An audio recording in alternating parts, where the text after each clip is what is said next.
I'm POD091. Today I'm going to be changing the camshaft synchronizer on my 97 F150. I'm doing this in front of my house, so I don't have a whole lot of tools, just two quick simple yard cases that I usually take with me. So far, I have the intake hose taken off here, over there. Removed the O2 plug. I removed the top radiator hose, goes in right there, you can see. And back in there, right where this wire goes, right here, goes back down into there, that's where your synchronizer is. So we gotta take off the heater lines here, and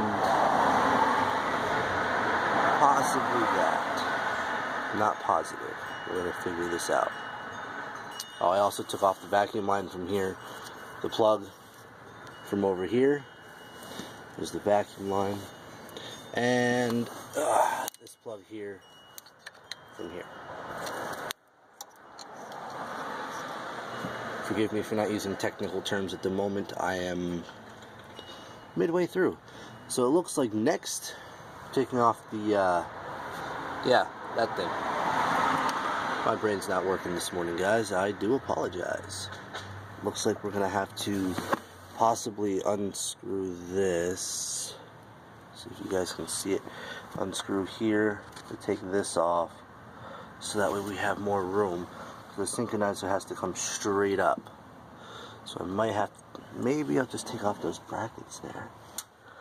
Sounds like a good idea, right? Good luck. So I got the fuel pressure regulator off. Got a couple more wires off. Got the wire off of synchronizer down here. I don't know if you can see it.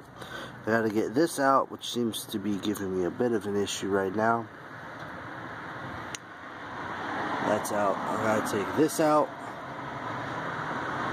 and this out.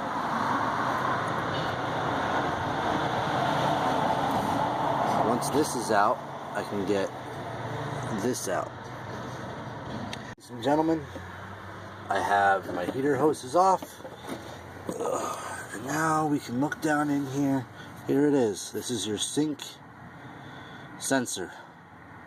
Took off the fuel pressure regulator from here, and the adapter plate right here. See, that comes off from down there. I'll clean that out. It looks a little dirty, but you gotta come down here. You gotta take this off. This is a little in the way, but that's all right. We can work around that. And in order to get that off, we have this little bolt here and this little bolt here. These two bolts are 5.5 millimeter on the stock ones. That's how I got the sensor off, and it looks like part of the sensor is down inside here, but you can see it right here. This it's magnetic right here. Look at this nice big chunk of the sensor here inside the sink. It's recommended to change the sink and the sensor at the same time, so that's what we're going to do. Take this out of there. This is a nice little magnet. Keep that. Might need it someday. Okay. Camshaft synchronizer. See this right here? Sometimes these little splines here get messed up inside. Got mine from, what's this here again? Ordered my parts from Rock Auto. This is from World Power Systems. Now, when you change this, you have to make sure your vehicle is at top dead center. In order to do that, you need a forward synchronizer tool. Well, these lovely people over at World Power Systems happen to send me a nice plastic one here. That's all it is. Fairly simple.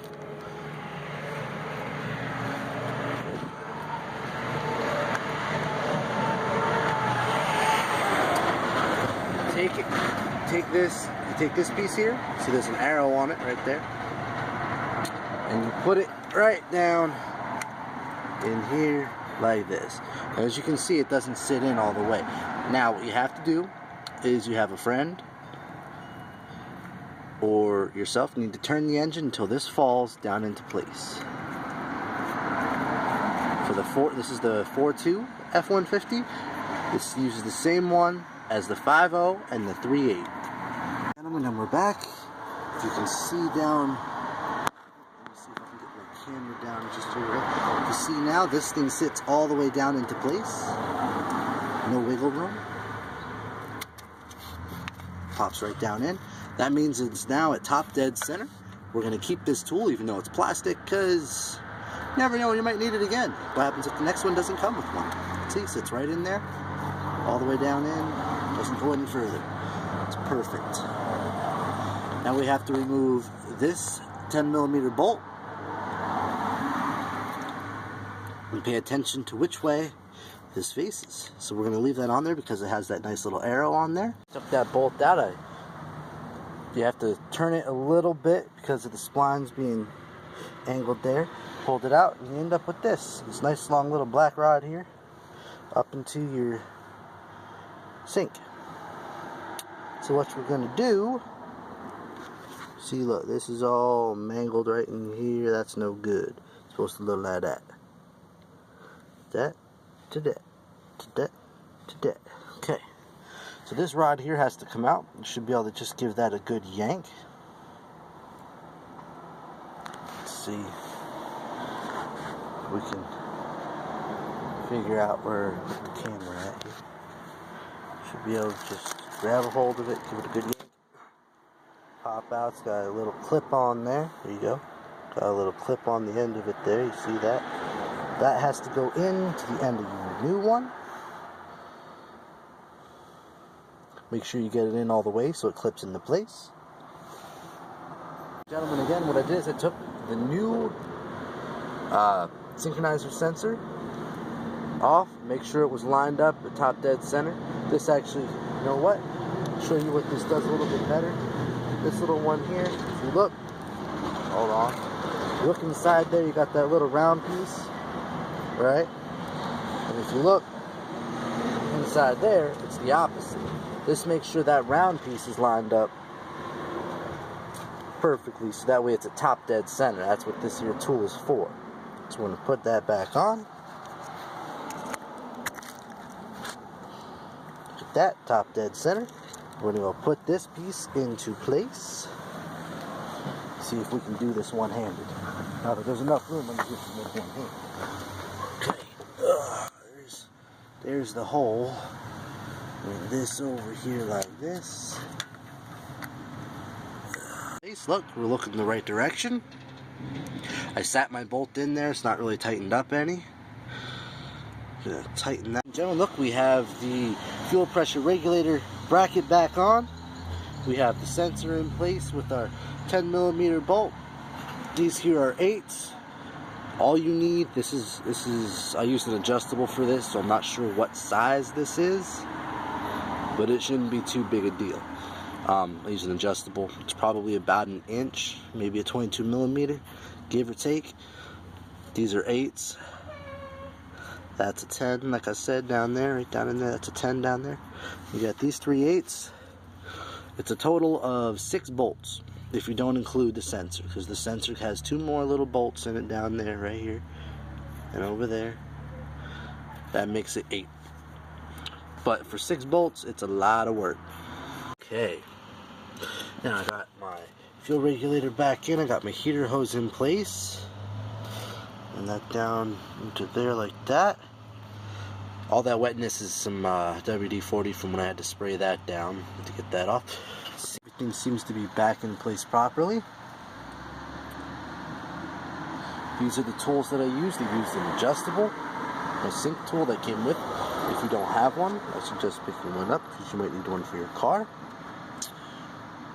A bit driver with a 1/4 inch tip, 8mm wrench, 8, 10, 10, 8, 9/32, and 5.5. 5.5 is for the thing, for the sensor, and the 9/32 is for one of my hose clamps. You may not need that one. But you need 8, 10, and 5.5. That's it. And, you know, an adjustable. Alright, so I had to put some extra antifreeze in it because, you know, some of it spilt out. I missed my drip pan a little bit, but that's okay. I do have a drip pan. I just missed some of it. Not too bad. So I'm going to need to replace that. Let's go start it and see what happens. Do-do-do-do-do. Woo.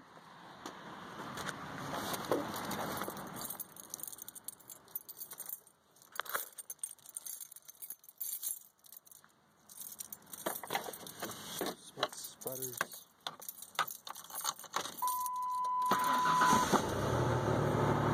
Look at that, right up, no spits, sputters, no squeaky belt. Those are common problems you see with this. When this goes wrong, when your synchronizer goes bad, your vehicle likes to spit and sputter when you first start it up. Sometimes it doesn't want to drive right, the fan, the belt, everything squeaks up front, and there's a little bit of steam coming off. It did spill a little bit of antifreeze on the engine, but that's to be expected. And I spoke too soon. There it is. That's just until the antifreeze burns off.